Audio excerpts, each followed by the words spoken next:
Welcome to Grandma Sandy's Reading Corner. Today we're going to read Little Cottontail.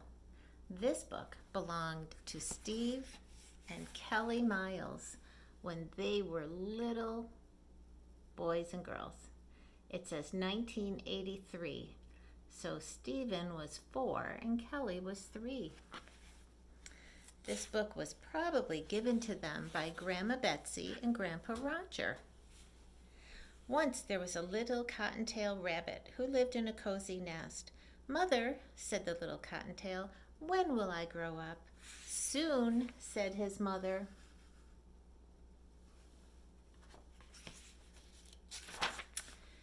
"But first, little cottontail, you must leave the nest."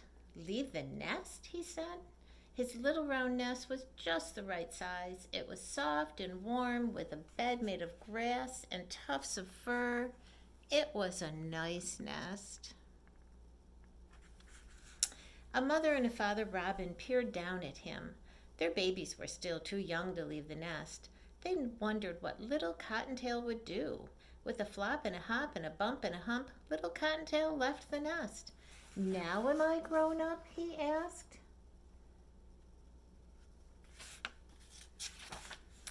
His mother said, "Not yet." She said, "First, little Cottontail, you must learn to wash yourself." "Please teach me," he said. "Watch closely," said the mother. Here she is showing him how to wash himself. A porcupine sitting in a hollow log watched closely too. He needed to know how to wash himself. "This is the way you wash yourself early in the morning. Shake your feet one at a time, then lick them clean one at a time. Scrub your face with your little front paws. Scratch your ears with your big hind paws. Then fluff all your fur up and lick it clean, and you'll be bright and shiny early in the morning." "I can do all that," said little Cottontail, and he did. Here he is washing and cleaning and fluffing. "Didn't he do that very well?" a deer mouse whispered to her tiny children. "Now am I grown up?" asked little Cottontail. "Not yet," said his mother. Here's the deer mice. "First, little Cottontail, you must learn what big rabbits eat. Out in the meadow all summer long, they eat grasses and herbs and lots of green plants. Over by the farmhouse all summer long, they eat carrots and cabbage and nice fresh fruit." I'm sure the farmers aren't happy about that. All through the winter, white with snow, they eat bugs and twigs and the bark of trees. These are the things that rabbits eat whenever they are hungry. There they are in the winter. Little Cottontail said, "I listened closely, and I think I know them." And he did. "Now am I grown up?" asked little Cottontail. "Not yet," hissed a woodchuck, popping up from his burrow. "First, you must learn about foxes." There's the woodchuck talking to the little rabbit, and a robin looking on. "What about foxes?" said little Cottontail. "Foxes like to chase rabbits," said his mother. "They like to catch them for dinner. You must learn how to tell that a fox is coming. Please, little Cottontail, listen and watch very closely. This is the way you twitch your nose. Sniff, sniff, sniff. Sniff, sniff, sniff.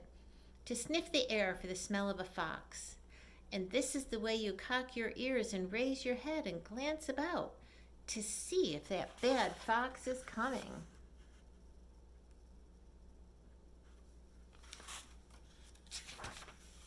"And if the fox comes, this is the way you lay back your ears and bound away. This is the way you hop, hop, hop as fast as you can before the fox can catch you. You dodge and you twist and you take shortcuts. You zig and you zag and you circle and double back your tracks." See all the zigging and zagging up there? "You lead the fox to a briar patch. You do a quick step here and a quick stop there and a hop to the side. You freeze like a statue, and the fox runs by. And all that fox ever does catch is a paw full of thorns in the briar patch.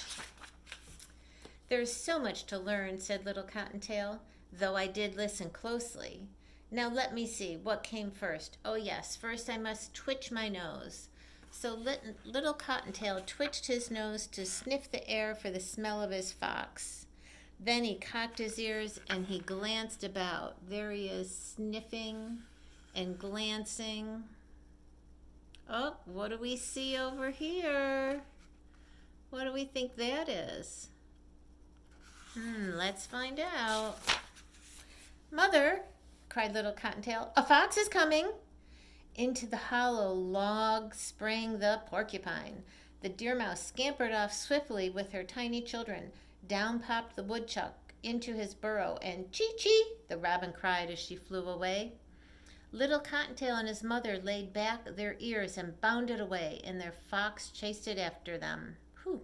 Oh dear, thought the mother, what if Little Cottontail doesn't remember all I told him? Here's the fox, there's baby Cottontail and Mama Cottontail, and they are running with their ears back. But Little Cottontail zigzagged and circled and doubled back on his tracks. Oh, and there's the fox. And he came to a quick stop and hopped to the side. He froze like a statue, and the fox ran by, straight into the thorns of the briar patch. There's the rabbit hiding. Mother, said the Cottontail, gasping for breath, now am I grown up? Yes, said his mother, now you are grown up, big Cottontail. And there's the fox crying because he didn't catch his dinner. And that is the end of the book. See you next book.